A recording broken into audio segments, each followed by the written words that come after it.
Welcome to Staff Works Explained. If you're here for the first time, please consider subscribing to this channel. Also hit the notification bell so that whenever you upload a new video, you're notified. In this video, we'll be talking about Rironi Nakuru Mau Summit Road. And the main question that we'll be asking ourselves is, can the construction really begin in a month's time, given where we are as far as this project is concerned? When President William Ruto and the Cabinet Secretary for Roads and Transport announced that the long-delayed Rironi Nakuru Mau Summit Highway would begin within a month, these news were met with real excitement across the transport and business sector. And it is easy to understand why. It is one of the Kenya's most strategic transport corridors, linking Nairobi to the Rift Valley and onward to Western Kenya. The highway is central to regional trade, logistics, and connectivity. But beneath that optimism lies a harder project management truth. Starting construction within a month is, at its best, highly ambitious and, at worst, logistically implausible. Ask any experienced project manager and they will tell you, before the first bulldozer moves, a world of approvals, contract designs, financing, and risk safeguards must be completed. Each step is essential, not just for compliance, but for protecting public money and ensuring the proper project long success. So here we put claim of 1 month or within a month to test. Can work on this massive highway realistically begin in 30 days? We'll rely on official project documents, public disclosures, as well as international best practice to assess the timeline and explain in plain language why the chances of immediate start are in fact very slim. Let's unpack the facts. Starting with where the project stands. Last month, China Road and Bridge Corporation and National Social Security Fund and SSF Consortium was announced as the preferred proponent and the privately initiated proposal for the project. The Kenya National Highway Authority (KENHA) confirmed the selection but clarified that the consortium is not yet awarded the final contract. It's only approved to enter into negotiations under the Public-Private Partnership (PPP) framework. According to the official KENHA documents, the project will involve upgrading approximately 233 kilometers from Rironi to Mau Summit, and this also includes 57 kilometers from Rironi to Naivasha into a modern dual carriageway financed through a model called Design, Build, Finance, Operate, Maintain, and Transfer (DBFOMT) model. The estimated value exceeds 1.3 billion, or it's approximately 190 billion Kenya shillings. Why is 1 month promise not realistic? And 1 month, how does this promise face project management hurdle? One, we talk of contract awarding still pending. The PPP process involves several stages, from the preferred bidder to contract signing to financial close.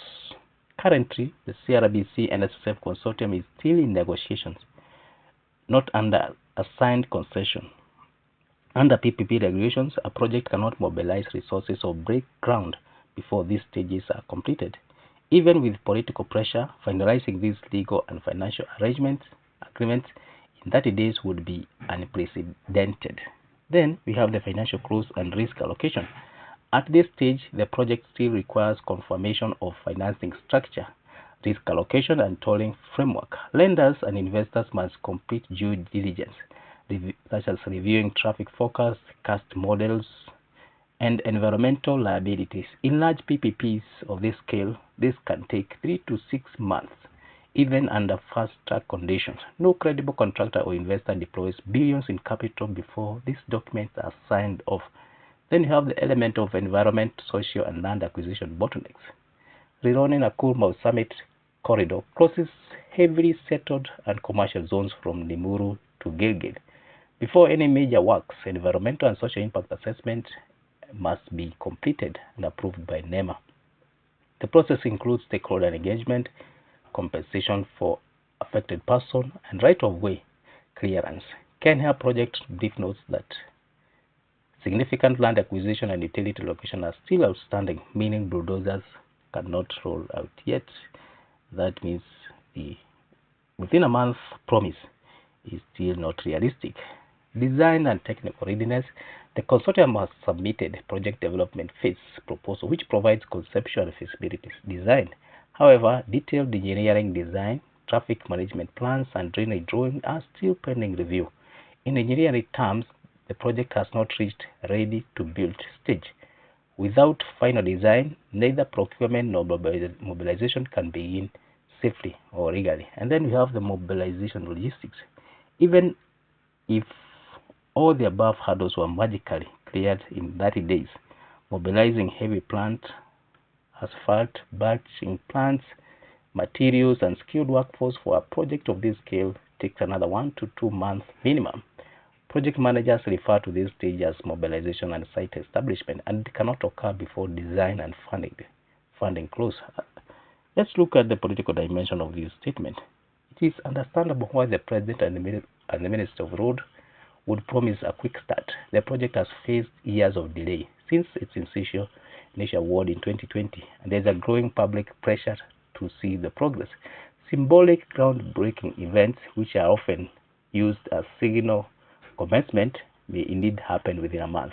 However, such events typically mark a political start and not the engineering start of construction. The project management, from a project management standpoint, these are two very different things. What's the realistic timeline? If negotiations are concluded by December 2025, the financial close achieved by early 2026, actual site works could realistically begin in mid-2026.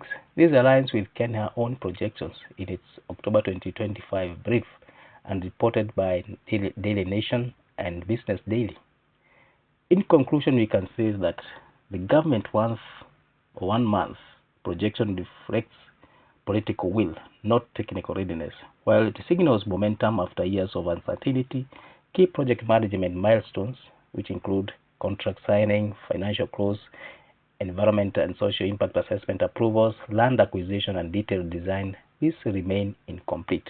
In plain terms, Kenya may see a ceremonial groundbreaking soon, but full-scale construction of Rironi Nakuru Mau Summit Highway will only begin when the paperwork, financing, and clearance are done, most likely in 2026. Until then, the road remains a promise on paper, moving but not yet rolling. So thank you for reaching this far. If it's your first time here, please consider subscribing to this channel.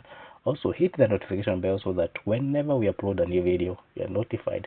You can also leave your comment and share, like, and subscribe. Thank you.